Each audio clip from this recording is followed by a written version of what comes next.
Good morning student. हमारा जो next paper चल रहा था, एक हमारा चल रहा है structure and function of invertebrates और सेकंड जो हमारा पेपर चल रहा है बायोटेक्नोलॉजी। तो बायोटेक्नोलॉजी में हम प्रोटीन के बारे में डिस्कशन कर रहे थे कि जो प्रोटीन्स हैं किससे से थ्रू फॉर्म्ड हुए हैं, अमाइनो एसिड्स, यानी कि proteins are the polymer of amino acid. तो इसकी हमने काफ़ी सारी क्लासेस ऑलरेडी कंप्लीट कर ली थी। आज हम प्रोटीन की क्लास में जो टॉपिक स्टार्ट कर रहे हैं वो आ जाता है हमारा प्रोटीन सीक्वेंसिंग एंड एसे। यानी कि प्रोटीन में जब अगर हम बात कर रहे हैं कोई प्रोटीन मॉलिक्यूल है तो उसमें हम क्या कहते हैं, एक प्रोटीन मॉलिक्यूल में बहुत सारे यानी कि मेनी नंबर में क्या प्रेजेंट होते हैं, अमाइनो एसिड्स। जैसे अगर हम जनरली बात करते हैं एक प्रोटीन मॉलिक्यूल में क्या क्या प्रेजेंट होता है, एक अमाइनो एसिड है, सेकेंड अमाइनो एसिड है, यानी कि प्रोटीन मॉलिक्यूल में क्या होंगे कि अमाइनो एसिड्स हैं। ये अमाइनो एसिड्स क्या होते हैं, आपस में एक दूसरे से बॉन्ड बनाते हैं। अमाइनो एसिड्स के बीच में क्या मिलेगा, बॉन्ड मिलेगा। बॉन्ड कौन सा होता है, पेप्टाइड बॉन्ड। तो अब वो जो पेप्टाइड बॉन्ड बनाकर जो चेन बन रही है जिसे हम पेप्टाइड चेन कहते हैं या प्रोटीन्स कहते हैं, तो ये प्रोटीन में अमाइनो एसिड, कौन सा अमाइनो एसिड किस पोजीशन पे प्रेजेंट है उसको डिटेक्ट करना ही क्या कहलाता है, प्रोटीन सीक्वेंसिंग कहलाता है। इट मीन्स यहाँ पर हम क्या डिटेक्ट करते हैं कि किसी भी प्रोटीन की चेन में क्या होंगे, पॉलीपेप्टाइड्स होंगे। तो और पॉलीपेप्टाइड की चेन किससे फॉर्म्ड होती है, अमाइनो एसिड से। तो एक प्रोटीन की जो चेन होती है या पेप्टाइड जो चेन होती है उसमें कौन से नंबर पर कौन सा अमाइनो एसिड है, इसको डिटेक्ट करना ही क्या कहलाता है, प्रोटीन सीक्वेंसिंग कहलाता है। तो अगर हम इसकी डेफिनेशन के अकॉर्डिंग देखें, protein sequencing is the practical process of determining the amino acid sequence of all और पार्ट ऑफ प्रोटीन और पेप्टाइड। तो प्रोटीन सीक्वेंसिंग क्या होता है कि प्रैक्टिकली यानी कि एक ऐसा प्रैक्टिकल प्रोसेस होता है जिससे हम क्या करते हैं कि अमाइनो एसिड्स का सीक्वेंस डिटेक्ट करते हैं। यानी कि हम एक तरीके से प्रोटीन सीक्वेंस में क्या डिटेक्ट कर रहे हैं, अमाइनो एसिड का सीक्वेंस डिटेक्ट करते हैं। क्यों करते हैं, क्योंकि प्रोटीन क्या होते हैं, पॉलीमर्स ऑफ अमाइनो एसिड्स। तो हम अगर प्रोटीन सीक्वेंसिंग करें, इट मीन्स हम किसका सीक्वेंस नोट कर रहे हैं या किसका सीक्वेंस डिटेक्ट कर रहे हैं, अमाइनो एसिड का सीक्वेंस डिटेक्ट करते हैं। तो सीक्वेंस ऑफ ऑल, या तो कि सभी प्रोटीन्स में या पार्ट ऑफ यानी कि किसी पर्टिकुलर पार्ट में या किसी पेप्टाइड चेन में। तो हम क्या डिटेक्ट करते हैं प्रोटीन्स में कि अमाइनो एसिड का जो सीक्वेंस है या तो हम पूरी प्रोटीन में डिटेक्ट करते हैं या पर्टिकुलर किसी प्रोटीन के पार्ट में डिटेक्ट करते हैं या हम किसी पेप्टाइड चेन में डिटेक्ट करते हैं कि कौन सा प्रोटीन कौन से सीक्वेंस पर या हम कह सकते हैं कौन से नंबर पर प्रेजेंट होता है। अब देखो, प्रोटीन सीक्वेंसिंग को डिटेक्ट करने के लिए हम 4 मेथड्स देखते हैं। अगर हम किसी पॉलीपेप्टाइड चेन की अगर हम बात करें तो हमने क्या बोला, जैसे किसी पॉलीपेप्टाइड चेन में ये एक अमाइनो एसिड है, दूसरा अमाइनो एसिड है, तीसरा, चौथा एंड सून ऑन, इस तरीके से अमाइनो एसिड्स प्रेजेंट है। तो यानी कि फर्स्ट नंबर पर कौन सा अमाइनो एसिड है, सेकंड नंबर पे कौन सा अमाइनो एसिड है, third number, fourth number, fifth number, यानी कि जैसे 20 अमाइनो एसिड्स होती हैं तो कौन से नंबर पर कौन सा अमाइनो एसिड प्रेजेंट है उसको डिटेक्ट करना ही क्या कहलाता है, प्रोटीन सीक्वेंसिंग कहलाता है। ठीक है, तो अब एक तरीके से क्या हुआ, प्रोटीन जो सीक्वेंसिंग होती है उसको डिटेक्ट करने के लिए 4 मेथड अप्लाइज्ड है। अगर हम प्रोटीन का डिटेक्शंस कर रहे हैं, प्रोटीन का सीक्वेंस डिटेक्ट करते हैं, तो उसमें हम क्या करते हैं, 4 मेथड अप्लाई करते हैं। एक आता है, फर्स्ट जो मेथड आता है, determination of amino acid composition. First method क्या है, डिटर्मिनेशन ऑफ, यानी कि अमाइनो एसिड कंपोजिशन को डिटरमाइन करना कि अमाइनो एसिड जो है वो कौन सा कंपोजिशन बना रहे हैं। नेक्स्ट आता है N terminal amino acid analysis, यानी कि अमाइनो एसिड के एंड टर्मिनल पर कौन सा अमाइनो एसिड प्रेजेंट है। C terminal amino acid analysis, यानी कि सी टर्मिनल पर कौन सा अमाइनो एसिड प्रेजेंट है। और लास्ट जो आता है वो आता है क्लीवेज ऑफ पॉलीपेप्टाइड चेन, यानी कि क्लीवेज ऑफ पॉलीपेप्टाइड चेन को हम किस तरीके से ब्रेक डाउन करते हैं। क्लियर है। तो क्या होगा कि एक तरीके से जो प्रोटीन सीक्वेंसिंग है उसका मीनिंग क्या होता है, detection of amino acid sequence, कि यदि कोई पॉलीपेप्टाइड चेन है या अगर हम बात करते हैं कोई प्रोटीन का मॉलिक्यूल है तो उसके उस प्रोटीन के मॉलिक्यूल में कौन सा अमाइनो एसिड किस सीक्वेंस पर प्रेजेंट है, कौन सी पोजीशन पर प्रेजेंट है, उसको प्रैक्टिकली डिटरमाइन करना। तो अब फर्स्ट ऑफ ऑल हम ये देखते हैं कि कोई अमाइनो एसिड जो होता है उसकी एन और सी टर्मिनल क्या होते हैं। हालांकि ये हम ऑलरेडी क्लास में डिस्कस कर चुके हैं। देखो जैसे मैंने ये क्या बनाया है, एक पेप्टाइड चेन बनाई है। अब हमने क्या कहा कि अमाइनो एसिड्स में क्या होता है, एक तो अमाइन ग्रुप होता है और एक कार्बोक्सिलिक ग्रुप होता है। तो दो जो अमाइनो एसिड्स होते हैं, दो अमाइनो एसिड जो होंगे उनके बिटवीन क्या बनता है, एक पेप्टाइड बॉन्ड बनता है। तो जैसे अगर हम बात करते हैं यहाँ एक पेप्टाइड बॉन्ड इसमें बना, सिमिलरली अगर हम बात करते हैं इसी तरीके से पेप्टाइड बॉन्ड कहाँ बना, इसमें बना। तो अगर हम क्या कहते हैं, एक जो पेप्टाइड बॉन्ड होता है वो कहाँ बनता है, जो अमाइनो एसिड्स होते हैं उनके रेजिड्यू के बीच, दो अमाइनो एसिड के एक अमाइनो एसिड का कार्बोक्सिलिक ग्रुप और दूसरे अमाइनो एसिड के अमाइन ग्रुप के बिटवीन में क्या बनेगा, ये बनता है पेप्टाइड बॉन्ड। ठीक है, तो अब देखो यहाँ पे क्या है कि अमाइनो एसिड जो होगा उसमें एक तो क्या होता है अमाइन ग्रुप और एक क्या होता है कार्बोक्सिलिक ग्रुप होता है। तो एक पॉलीपेप्टाइड चेन में हमने क्या बात करी, यानी कि एक जो पेप्टाइड चेन होती है उसमें एक एंड पर क्या प्रेजेंट होगा, अमाइन ग्रुप प्रेजेंट होगा और एक एंड पर क्या प्रेजेंट होगा, कार्बोक्सिलिक ग्रुप प्रेजेंट होगा। तो वो पोजीशन यानी कि किसी पेप्टाइड चेन में यानी कि जहां पर अमाइन ग्रुप प्रेजेंट है, ये क्या हो गया अमाइन ग्रुप है। तो किसी पेप्टाइड चेन में जहां पर अमाइन ग्रुप प्रेजेंट होता है वो क्या आ जाता है, इसका एन टर्मिनल एरिया।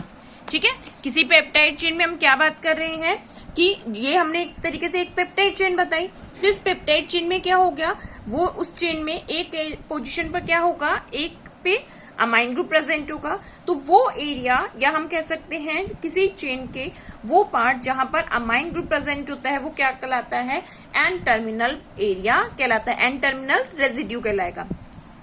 इसी तरीके से जो चेन होती है उस चेन में दूसरा एंड क्या होता है, दूसरे एंड पर कार्बोक्सिलिक ग्रुप प्रेजेंट होता है। ये कौन सा ग्रुप हो गया, carboxylic group.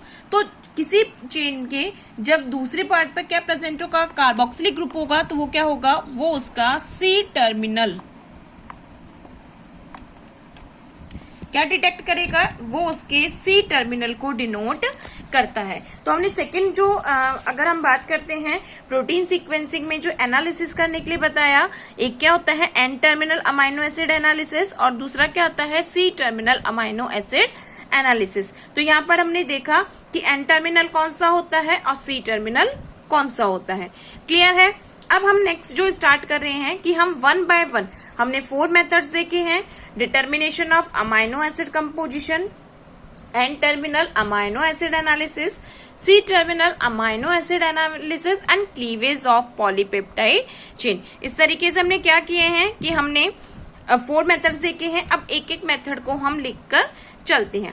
First of all क्या आ जाता है हमारा, determination of amino acid composition. क्या डिटरमाइन कर रहे हैं हम, जो अमाइनो एसिड है उनका क्या देख रहे हैं, कंपोजिशन देख रहे हैं। अब देखो जो क्या करते हैं हम इस प्रोसेस में हम क्या करते हैं, पेप्टाइड बॉन्ड ऑफ प्रोटीन, यानी कि ये इस प्रोसेस में जिसमें हम क्या कर रहे हैं, डिटरमाइन कर रहे हैं अमाइनो एसिड के कंपोजिशन को। तो हम क्या कर रहे हैं कि जो प्रोटीन है उसके पेप्टाइड बॉन्ड को हाइड्रोलाइज करते हैं। कोई पेप्टाइड चेन है उस जैसे यही हमारी क्या हो गई, एक पेप्टाइड चेन हो गई। तो इसके क्या हो गए, जो पेप्टाइड बॉन्ड है यहाँ इन दोनों के बिटवीन में क्या प्रेजेंट होगा, पेप्टाइड बॉन्ड। इसी तरीके से इन दोनों के बिटवीन क्या प्रेजेंट होगा, पेप्टाइड बॉन्ड। तो इन दोनों पेप्टाइड बॉन्ड को हम क्या करेंगे, हाइड्रोलाइज करेंगे। अब हाइड्रोलाइज किससे करते हैं, या तो स्ट्रॉन्ग एसिड मीडियम में। यहाँ हम क्या कर रहे हैं, अमाइनो एसिड के कंपोजिशन को डिटेक्ट कर रहे हैं। तो डिटेक्ट करने के लिए हमने क्या किया, जो प्रोटीन के पेप्टाइड बॉन्ड है उनको हाइड्रोलाइज किया। अब हाइड्रोलाइज करने के लिए हमने क्या किया कि या तो स्ट्रॉन्ग एसिड का मिक्सचर लिया, स्ट्रॉन्ग एसिड के मिक्सचर में क्या होगा कि 6 मॉलिक्यूल ऑफ HCl लिया और कौन से at the 110 degree centigrade temperature लिया है, और कितने के लिए 24 आवर्स के लिए, कि हमने एक प्रोटीन जो मॉलिक्यूल्स है या प्रोटीन को क्या रखा, स्ट्रॉन्ग एसिडिक मीडियम में रखा। स्ट्रॉन्ग एसिडिक मीडियम कब होगा, जब हम 6 मोल क्या लेंगे, HCl लेंगे और टेम्परेचर क्या रखेंगे 110 डिग्री सेंटीग्रेड, और कितने टाइम्स के लिए रखेंगे 24 आवर्स के लिए। या हम क्या कर सकते हैं कि स्ट्रॉन्ग एसिड के अलावा किससे कर सकते हैं, स्ट्रॉन्ग बेसिक मीडियम में कर सकते हैं।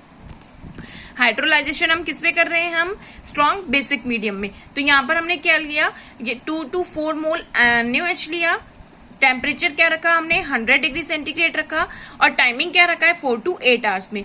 तो यहाँ पर अगर हम बात कर रहे हैं by the hydrolysation a mixture of amino acid are separated. जब हम इस तरीके से हाइड्रोलाइजेशन प्रोसेस करते हैं स्ट्रॉन्ग एसिड और स्ट्रॉन्ग बेस से, तो क्या होता है, जैसे जनरली अगर हम बात करें ये कोई पेप्टाइड चेन है, ये कोई पेप्टाइड चेन है, तो इस पेप्टाइड चेन के बिटवीन क्या होगा, हाइड्रोलाइजेशन से ये क्या हो जाएगा, जो बॉन्ड होंगे पेप्टाइड बॉन्ड ब्रेक डाउन हो जाएंगे, तो क्या बच जाएंगे कि हमें एक मिक्सचर मिलेगा। मिक्सचर में क्या होगा, मिक्सचर में ये सारे के सारे अमाइनो एसिड प्रेजेंट होंगे। तो क्या होगा, by the hydrolysation a mixture of amino acid are separated. अब ये जो हमें मिक्सचर मिला है जिसमें बहुत सारे अमाइनो एसिड होते हैं, अब इनको हम क्या करेंगे, by the ion exchange chromatography, या तो हम इसमें क्या करेंगे आयन एक्सचेंज क्रोमेटोग्राफी करेंगे, या हम क्या करेंगे HPLC। HPLC की फुल फॉर्म मैंने आपको बताई थी, क्या होती है, हाई प्रेशर लिक्विड क्रोमेटोग्राफी। यानी कि यहाँ हमें जो मिक्सचर मिला है अमाइनो एसिड को, उसमें उन अमाइनो एसिड को हम सेपरेट करेंगे by the process of chromatography. हम क्रोमेटोग्राफी से क्या करेंगे, इन जो अमाइनो एसिड्स हैं उनको सेपरेट करेंगे। तो हम 2 मेथड यूज करते हैं, या तो करते हैं आयन एक्सचेंज क्रोमेटोग्राफी, या दूसरा क्या लेते हैं, हाई प्रेशर लिक्विड क्रोमेटोग्राफी। तो इन दोनों मेथड से क्या करते हैं, हम अमाइनो एसिड को आइडेंटिफाई कर सकते हैं। अब यहाँ पर हम अमाइनो एसिड को ट्रीट किससे करते हैं, निनहाइड्रिन सॉल्यूशन से करते हैं। ठीक है, किससे करेंगे, निनहाइड्रिन सॉल्यूशन से करेंगे। तो इस क्रोमेटोग्राफी के थ्रू क्या होते हैं, अमाइनो एसिड जो होते हैं डिफरेंट कलर वेरिएशन शो करते हैं। जैसे जनरली अगर हम बात करते हैं, जब हम क्रोमेटोग्राफी में यूज करेंगे इन अमाइनो एसिड्स को, तो प्रोलीन जो होता है वो किस कलर में सेपरेट होता है, येलो कलर में सेपरेट होता है। प्रोलीन अमाइनो एसिड किसमें सेपरेट होगा, येलो कलर में सेपरेट होगा, और बाकी के जो ऑल अदर अमाइनो एसिड होते हैं वो different purple to blue colour में, यानी कि वेरिएशन लेते हुए क्या होंगे, पर्पल टू ब्लू कलर में सेपरेटेड होते हैं। तो इस तरीके से क्या हो जाता है, हम क्या यूज करते हैं, determination of amino acid composition. तो फर्स्ट मेथड हमारा क्या होता है, determination of amino acid composition. क्या यूज किया है हमने, प्रोटीन सीक्वेंसिंग का first method, determination of amino acid composition. हमने यहाँ पर क्या किया है, हमने लिया है एक प्रोटीन मॉलिक्यूल या कोई पेप्टाइड चेन ली है, जिसको हमने या तो स्ट्रॉन्ग एसिडिक मीडियम में रखा है या स्ट्रॉन्ग बेस मीडियम में रखा है। ठीक है, स्ट्रॉन्ग एसिड और स्ट्रॉन्ग बेस मीडियम में क्या होगा, टेम्परेचर 100 के अप्रोक्सीमेटली होगा, और जो टाइम होगा वो डिफरेंस होगा। फिर हम इनका क्या करते हैं, जब इनका हाइड्रोलाइजेशन कर देते हैं तो हमें क्या मिल जाते हैं, अमाइनो एसिड के जो पेप्टाइड बॉन्ड है वो ब्रेक डाउन हो जाते हैं, और एक मिक्सचर ऑफ अमाइनो एसिड मिल जाता है। फिर उस मिक्सचर का हम क्या करते हैं, या तो आयन एक्सचेंज क्रोमेटोग्राफी या HPLC यानी कि हाई प्रेशर लिक्विड क्रोमेटोग्राफी के थ्रू क्या करते हैं, हम उनको आइडेंटिफाई करते हैं, सेपरेट करते हैं। तो और इसमें हम जो सॉल्यूशन यूज करते हैं वो कौन सा करते हैं, निनहाइड्रिन। तो इस सॉल्यूशन के थ्रू क्या होता है, जो प्रोलीन होता है वो येलो कलर में सेपरेटेड होता है, और दूसरे जो अमाइनो एसिड्स होते हैं वो किस में सेपरेटेड होते हैं, पर्पल टू ब्लू कलर में सेपरेटेड होती हैं। तो ये हमारा फर्स्ट मेथड था, जिसकी हम किसके लिए यूज करते हैं, प्रोटीन सीक्वेंसिंग के लिए यूज करते हैं। नेक्स्ट आता है हमारा N terminal amino acid analysis. जो सेकंड हमारा आता है अमाइनो एसिड्स या प्रोटीन सीक्वेंसिंग को डिटेक्ट करने के लिए वो आता है N terminal amino acid analysis, यानी कि जो पेप्टाइड चेन है उस पेप्टाइड चेन के एन टर्मिनल पर कौन सा अमाइनो एसिड प्रेजेंट है। ठीक है, यानी कि जो पेप्टाइड चेन है उस पेप्टाइड चेन का एक क्या होता है, एन टर्मिनल होता है, एक सी टर्मिनल होता है। तो एन टर्मिनल पर कौन सा अमाइनो एसिड रेजिड्यू प्रेजेंट है उसको ही डिटेक्ट करना क्या कहलाता है, एन टर्मिनल अमाइनो एसिड कहलाता है। अब एन टर्मिनल अमाइनो एसिड की एनालिसिस करने की भी 3 प्रोसेस है। एक आता है FDNP या सेंगर रिएजेंट्स के थ्रू, दूसरा आता है डेंसाइन क्लोराइड के थ्रू, और थर्ड आता है एडमंड डिग्री टेशंस। इन तीनों के थ्रू ही हम क्या करते हैं, एन टर्मिनल अमाइनो एसिड का एनालिसिस करते हैं। कौन कौन सा आ जाता है, एक आता है हमारा सेंगर रिएजेंट, दूसरा आता है हमारा डेंसाइल क्लोराइड, और थर्ड यदि हम बात करते हैं तो वो आता है हमारा एडमंड डिग्रीडेशन। क्या आता है हमारा, एडमंड डिग्रीडेशन आते हैं। फर्स्ट ऑफ ऑल अगर हम स्टार्ट करते हैं तो वो क्या आता है हमारा FDNP, या हम क्या कर सकते हैं सेंगर रिएजेंट। यानी कि फर्स्टली हम क्या कर रहे हैं, एन टर्मिनल का एनालिसिस कर रहे हैं। अब देखो एन टर्मिनल का एनालिसिस करने के लिए हमने क्या किया, यहाँ पर हम एक रिएजेंट यूज करते हैं एन टर्मिनल एनालिसिस के लिए, जिसे हम कहते हैं सेंगर रिएजेंट।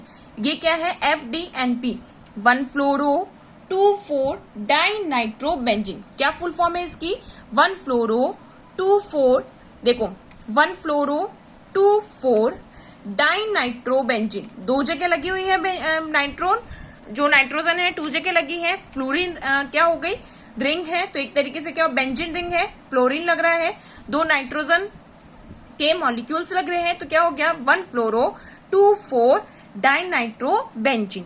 तो हमने क्या लिया, ये जो रिएजेंट है इस रिएजेंट को फर्स्टली किसने यूज किया है, सेंगर ने यूज किया है, और इन्होंने किसका डिटेक्शन किया है, इंसुलिन हार्मोन का।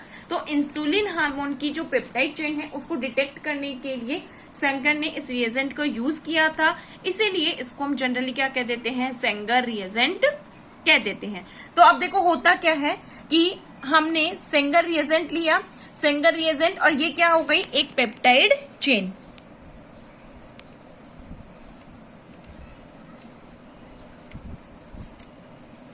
हमने एक 1-फ्लोरो-2,4 डाइनाइट्रो बेंजीन लिया, यानी कि सेंगर रिएजेंट लिया, और क्या लिया है, एक पेप्टाइड चेन लिया है।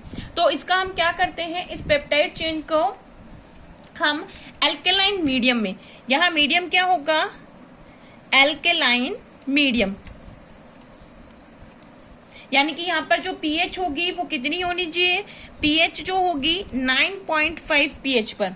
एल्केलाइन सॉल्यूशन है और क्या होगा 9.5 pH पर हम क्या कराएंगे, इनकी रिएक्शंस कराते हैं। तो यहाँ पर देखो क्या होता है कि यहाँ पर जो HF है, ठीक है, यहाँ पर अमाइनो एसिड का हाइड्रोजन और जो फ्लोरोबेंजीन है उसका फ्लोरो, ये दोनों आपस में रिएक्ट करते हैं। तो यहाँ पर क्या होगा, HF रिमूव हो जाता है, और ये जो हमारी बेंजीन रिंग होती है, डाइनाइट्रो बेंजीन रिंग, ये क्या करती है, अमाइनो एसिड रेजिड्यू के एन टर्मिनल पर बॉन्ड कर जाती है। क्लियर है। तो यहाँ पर क्या बनता है, येलो कलर का DNP डेरिवेटिव बनता है। क्या बन रहा है, डाइनाइट्रोफेनिल। क्या बनेगा, डाइनाइट्रोफेनिल, DNP या डाइनाइट्रोफेनिल डेरिवेटिव्स बनता है, जो कि येलो कलर का होता है। क्लियर है। क्या होगा यहाँ पर कि हमने FDNP, जिसको हम क्या कहते हैं, सेंगर रिएजेंट कहते हैं, इसकी रिएक्शन किससे करवाई है, एक पेप्टाइड चेन से कराई है।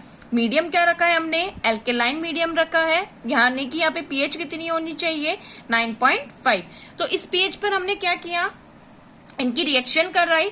तो रिएक्शन कराने पर HF मॉलिक्यूल रिमूव्ड हो जाता है, और ये जो बेंजीन रिंग होती है ये अमाइनो एसिड के एन टर्मिनल के साथ बॉन्ड बनाती है। क्या बन जाता है, DNP, यानी कि डाइनाइट्रो जो फेनाइल बन जाता है, जो कि क्या करता है, येलो कलर के डेरिवेटिव्स में होता है।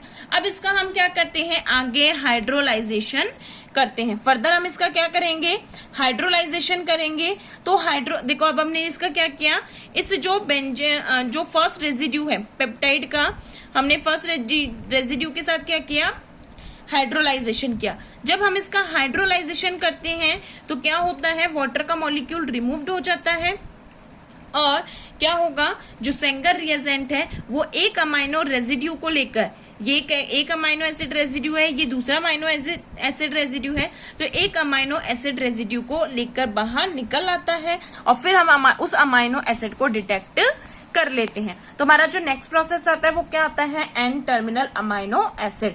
इसमें हमने क्या यूज किया है, FDNP, जिसे हम क्या कहते हैं, 1-फ्लोरो-2,4-डाइनाइट्रोबेंजीन, जिसे सेंगर रिएजेंट भी कहते हैं। क्यों? क्योंकि जो सेंगर है उन्होंने फर्स्टली इंसुलिन के जो अमाइनो एसिड सीक्वेंस है उसको डिटेक्ट करने के लिए इस रिएजेंट का यूज्ड किया था।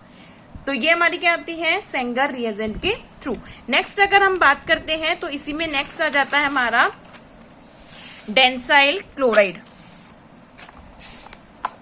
नेक्स्ट जो हमारा डिटर्मिनेशन आता है वो किसका आता है, डेंसाइल क्लोराइड के थ्रू। अब देखो डेंसाइल क्लोराइड भी कैसा है, ये भी क्या करेगा, अमाइनो एसिड के एन टर्मिनल का डिटेक्शन करेगा कि अमाइनो एसिड के एन टर्मिनल पर कौन से जो पहली पेप्टाइड चेन है उसके एन टर्मिनल पर कौन से अमाइनो एसिड प्रेजेंट है। तो हम क्या बात करते हैं, it also used for the determination of N terminal amino acid. अब इसके लिए हम जो रिएजेंट यूज करते हैं वो क्या होता है, डेंसाइल क्लोराइड। तो डेंसाइल क्लोराइड में फुल फॉर्म क्या आ जाती है, 1-डाइमिथाइल अमाइनो नेफ्थलीन 5-सल्फोनाइल क्लोराइड। ये डेंसाइल क्लोराइड जो रिएजेंट है उसकी फुल फॉर्म है। क्या क्या होता है इसमें, 1-डाइमिथाइल अमाइनो नेफ्थलीन 5-सल्फोनाइल क्लोराइड। ठीक है, तो यहाँ देखो ये जो स्ट्रक्चर है वो किसकी आती है, ये आ जाती है डेंसाइल क्लोराइड की। तो इसमें क्या आ गया, ये 1-डाइफिनाइल अमाइनो नेफ्थलीन हो गई स्ट्रक्चर, 5-सल्फोनिल क्लोराइड। अब इसका रिएक्शन हम किससे करते हैं, किस अमाइनो एसिड रेजिड्यू से कराते हैं, या हम कहते हैं प्रोटीन चेन से कराते हैं। अब ये हमारी क्या हो गई, कोई प्रोटीन चेन या पेप्टाइड चेन है। अब इस पेप्टाइड चेन के साथ इस यहाँ पर भी हम क्या रखेंगे, एल्कलाइन मीडियम रखते हैं, यानी कि माइल्ड बेसिक मीडियम रखेंगे, यानी कि पीएच कितनी होनी चाहिए, 8 से 9, 8 to 9 यहाँ पर पीएच यूज की जाती है।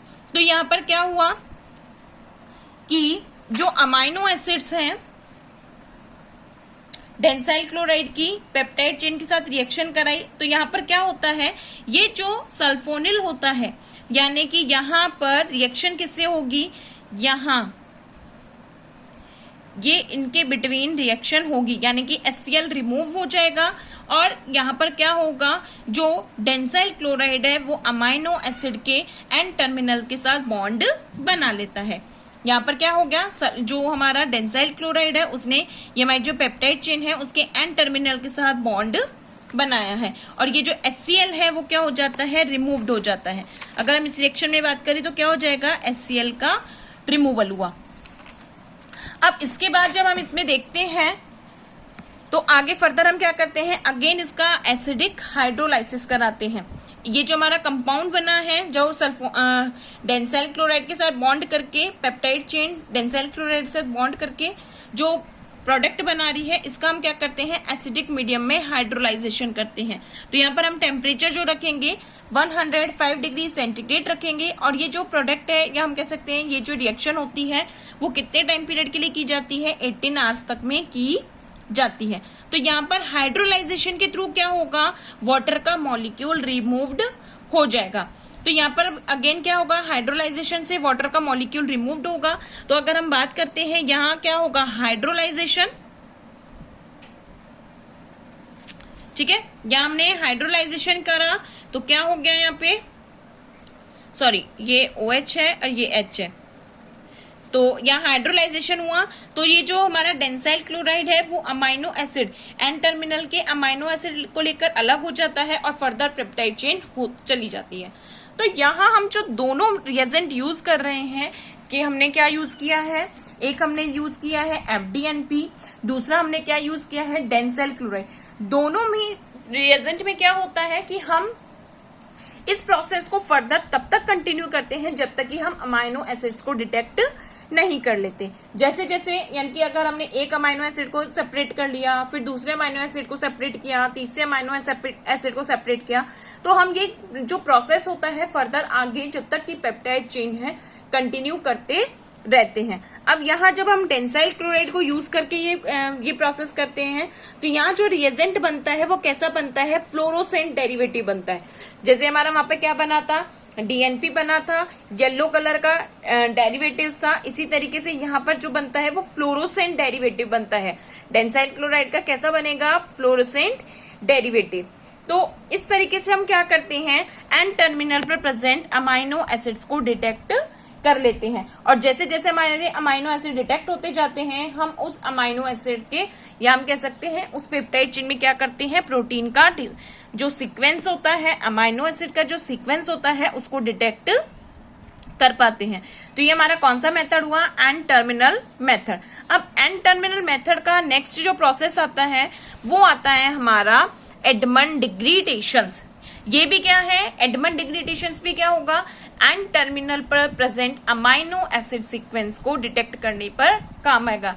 यानी कि एडमंड डिग्रेडेशन में भी क्या होगा कि यहाँ पर भी हम एम टर्मिनल अमाइनो एसिड का ही एनालिसिस करते हैं। तो 3 प्रोसेस हैं जिसे हम क्या करते हैं, अमाइनो एसिड के जो एन टर्मिनल पर प्रेजेंट अमाइनो एसिड है उनका क्या करते हैं, डिटेक्शन करते हैं। तो अब हमारा क्या आ गया, एडमंड डिग्रेडेशन। अब देखो एडमंड डिग्रेडेशन में क्या होता है, this method was developed by fair Edmund, यानी कि इसको किसने डेवलप किया है, फेयर एडमंड ने इसको डेवलप्ड किया है। अब इसमें क्या होता है, in this method the N terminal of peptide और protein are degrade by the phenylene phenylisothiocyanate, यानी कि फेनाइल सायोथाइनेट के थ्रू क्या किया जाता है, जो प्रोटीन है या पेप्टाइड है उसका डिग्रेडेशन किया जाता है। और ये जो रिएजेंट को कहा जाता है इसको हम क्या कह देते हैं, एडमंड रिएजेंट कह देते हैं।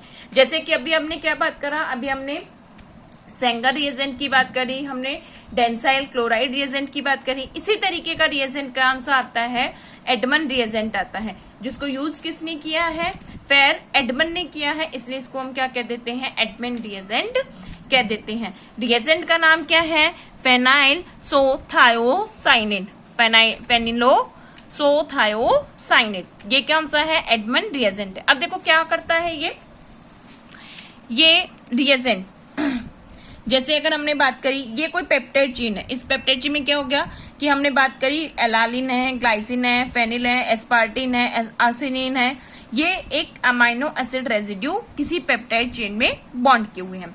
अब जब हम एडमंड डिग्रेडेशन प्रोसेस यूज करते हैं तो इसमें हमने क्या किया कि फर्स्टली जो अमाइनो एसिड है उसके जो एन टर्मिनल पर प्रेजेंट अमाइनो एसिड है उसकी लेबलिंग की। तो हमने क्या किया, फेनाइल साइथाइनेट को इसके साथ डिटेक्ट किया।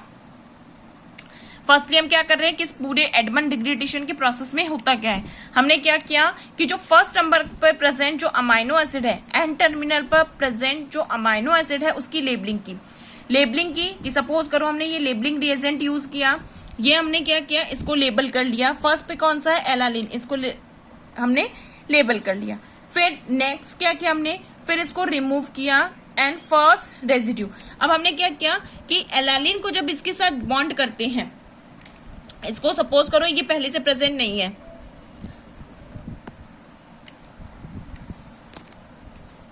देखो यहां पर क्या हुआ कि ये अलालिन है, अलालिन के साथ हमने क्या किया, एक हमने फेनाइल सोथायोसाइनेट रिएजेंट लिया। तो यानी कि हमने एन टर्मिनल पर प्रेजेंट जो अमाइनो एसिड है उसको लेबल कर लिया। फिर लेबल करने के बाद जो नेक्स्ट प्रोसेस होता है उसमें हमने क्या किया कि फर्स्ट जो रेजिड्यू है उसको रिमूव कर दिया। तो यहाँ पर ये हमने इसको लेबल किया है, फर्स्ट रेजिड्यू हमारा ये है, इसको इससे लेबल कर लिया। अब इसको हमने क्या कर दिया, रिमूव कर दिया। तो नेक्स्ट प्रोसेस में क्या होता है, जो अलालिन है वो लेबलिंग रिएजेंट के साथ अलग हो जाता है और हमारी पेप्टाइड चेन क्या रह जाती है, अदर पेप्टाइड रह जाते हैं। जो चेन में होंगे वो अदर पेप्टाइड रह जाएंगे। फिर हम इस प्रोसेस को आगे फर्दर यूज करते हैं। अगेन हमने क्या किया कि जो नेक्स्ट है अगेन से इनको लेबल किया। अब नेक्स्ट पोजीशन पे क्या प्रेजेंट था, ग्लाइसिन को हमने किससे रिएजेंट से, एडमंड जो रिएजेंट है उसे लेबल्ड किया। यहाँ इसके साथ ये लेबल्ड हो गया, ये हमारी पेप्टाइड चेन हो गई। अगेन नेक्स्ट प्रोसेस में हमने क्या किया, इसको रिमूव किया, यानी कि जो हमने लेबल्ड किया हुआ अमाइनो एसिड है उसको रिमूव किया, या हमने रेजिड्यू रिडक्शन किया।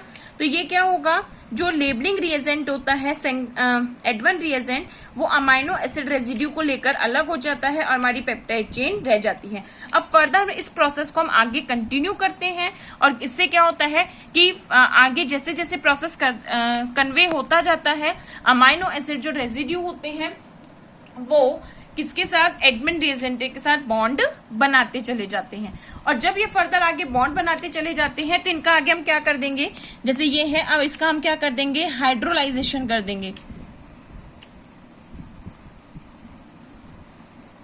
अब हमने इसका क्या कर दिया, हाइड्रोलाइजेशन। तो यहाँ पर क्या होगा, जो एडमंड रिएजेंट है वो अलग हो जाएगा और जौन सा अमाइनो एसिड था वो डिटेक्ट हो जाता है।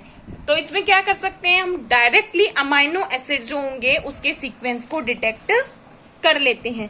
समझ में आया कैसे कर रहे हैं, कि सपोज करो ये कोई पेप्टाइड चेन है, अब इसको हम मैंने जैसे यहाँ पे नाम दे दिया, इसके अकॉर्डिंग हम क्या कर सकते हैं कि ये कोई अमाइनो एसिड है, first amino acid, second amino acid, third amino acid, fourth, fifth, इसी तरीके से कोई पेप्टाइड चेन बन रही है। क्या प्रोसेस करते हैं हम इसमें कि हम फर्स्टली अमाइनो एसिड के एंड टर्मिनल पर एडमंड रिएजेंट डालकर उसको लेबल्ड कराते हैं। तो हमने फर्स्ट अमाइनो एसिड ले लिया, ये हमारा फर्स्ट अमाइनो एसिड है, ये जो एडमंड रिएजेंट है उसके साथ बॉन्ड बनाकर क्या हो गया, लेबल्ड हो गया। फिर इसके नेक्स्ट प्रोसेस में हम क्या करते हैं कि जो लेबल्ड वाला अमाइनो एसिड है उसको रिमूव करते हैं। तो लेबल्ड वाला जो अमाइनो एसिड है वो एडमंड रिएजेंट के साथ अलग हो जाता है और हमारी पेप्टाइड चेन अलग रह जाती है। फिर हम इस प्रोसेस को अगेन फर्दर कंटिन्यू करते हैं। अगेन हम नेक्स्ट जो अमाइनो एसिड है उसको लेबल्ड करते हैं। लेबल्ड करने के बाद क्या होगा, ये लेबल हो गई पूरी चेन। फिर अगेन हम इसका क्या करेंगे, रिमूव करेंगे। रिमूव करने पर क्या होगा कि ये जो हमारा एडमंड रिएजेंट है ये अमाइनो एसिड के साथ बॉन्ड करके उसको लेकर अलग हो जाता है और हमारी पेप्टाइड चेन रह जाती है। तो इस तरीके से एक पेप्टाइड चेन में कितने अमाइनो एसिड है और कौन से सीक्वेंस पर है, इस तरीके से हम इसको डिटेक्ट कर लेते हैं। अब देखो इसमें जनरली होता क्या है, इस प्रोसेस को अगर हम देखें तो इसमें होता क्या है, ये जो स्ट्रक्चर है हमारी, ये स्ट्रक्चर आ जाती है किसकी है, एडमंड रिएजेंट की। ये जो हमारी स्ट्रक्चर है ये किसकी है, ये एडमंड रिएजेंट की है, ठीक है। ये इसकी फेनिल रिंग हो गई, ये अमाइन ग्रुप हो गया, और ये हमारी क्या हो गई, एक पेप्टाइड चेन।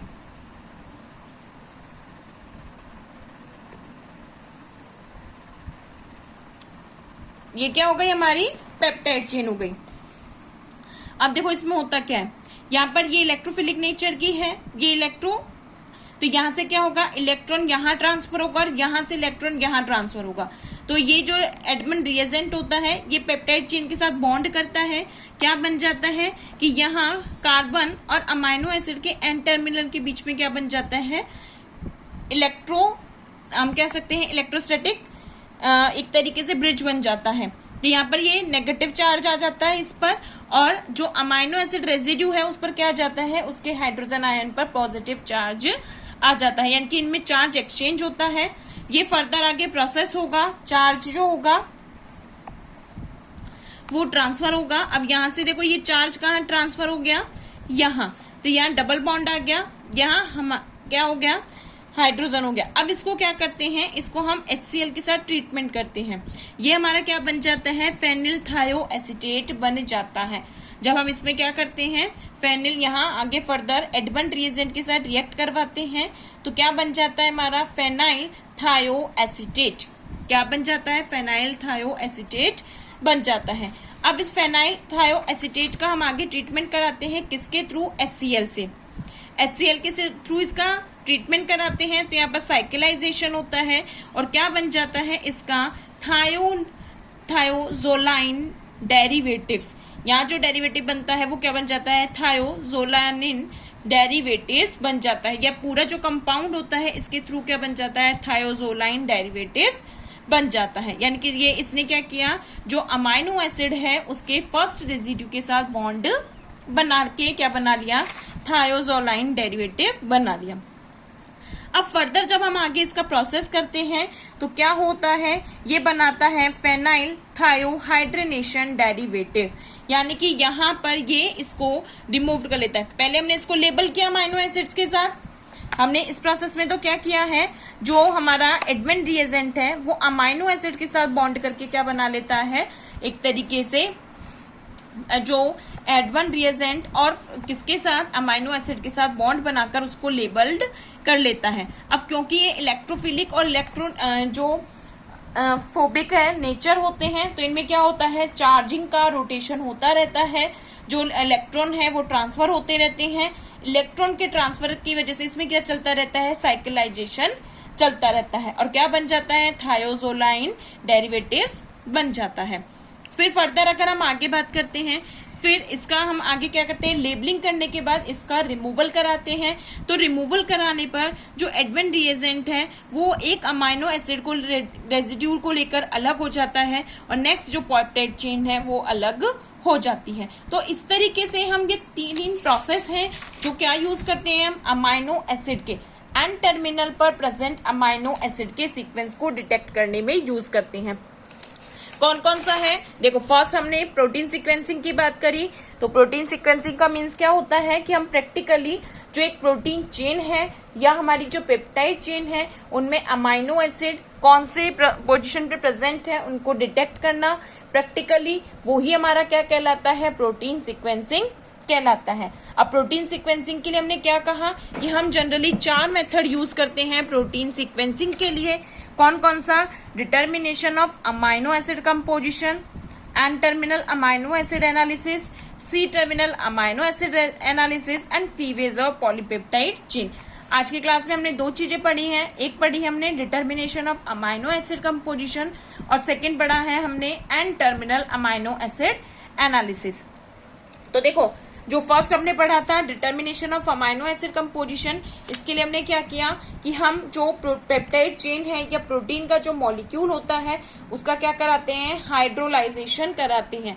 अब हाइड्रोलाइजेशन किसके कराते हैं, या तो स्ट्रॉन्ग एसिडिक मीडियम लेंगे या स्ट्रॉन्ग बेस मीडियम लेंगे, दोनों में से कोई सा भी मीडियम हम यूज कर सकते हैं। जब हम इसका हाइड्रोलाइजेशन कराते हैं तो अमाइनो एसिड जो होते हैं उसके जो बॉन्ड्स होते हैं, यानी कि अमाइनो एसिड रेजिड्यू के बिटवीन जो बॉन्ड होते हैं वो ब्रेक डाउन हो जाते हैं और क्या हो जाता है, हमें हाइड्रोलाइजेशन से अमाइनो एसिड का मिक्सचर मिलता है। अब इस मिक्सचर का हम क्या करते हैं, या तो आयन एक्सचेंज क्रोमेटोग्राफी के थ्रू या HPLC high pressure liquid chromatography के थ्रू क्या कराते हैं, सेपरेशन कराते हैं।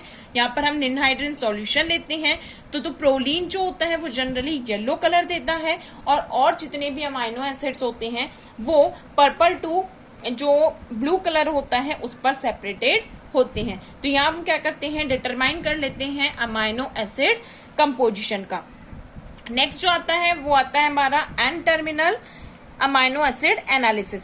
जब हम N terminal amino acid analysis की बात करते हैं तो यहाँ पर हम क्या करते हैं कि एक अमाइनो एसिड जो होता है एक जो पेप्टाइड चेन होती है उसमें एक एन टर्मिनल होता है, एक सी टर्मिनल होता है। तो हम फर्स्टली क्या कर रहे हैं, एन टर्मिनल पर जो अमाइनो एसिड प्रेजेंट है उनको डिटेक्ट कर रहे हैं। तो यहाँ हम जो यूज करते हैं एन टर्मिनल के एनालिसिस के लिए वो हम 3 मेथड यूज करते हैं, सेंगर रिएजेंट, डेंसाइल क्लोराइड रिएजेंट और एडमंड डिग्रेडेशन। FDNP जिसे सेंगर रिएजेंट कहते हैं, क्या फुल फॉर्म होती है इसकी, 1-fluoro-2,4 डाइनाइट्रोबेंजीन। ये क्या करता है, ये अमाइनो एसिड रेजिड्यू के एन टर्मिनल पर बॉन्ड बनाता है। जो हम मीडियम रखते हैं वो अल्कलाइन मीडियम रखते हैं और जो pH होती है वो कितनी होती है, 9.5। तो इस pH पर जब हम क्या करते हैं, इस सेंगर रिएजेंट का जो रिएक्शन है वो किससे कराते हैं, पेप्टाइड चेन से कराते हैं।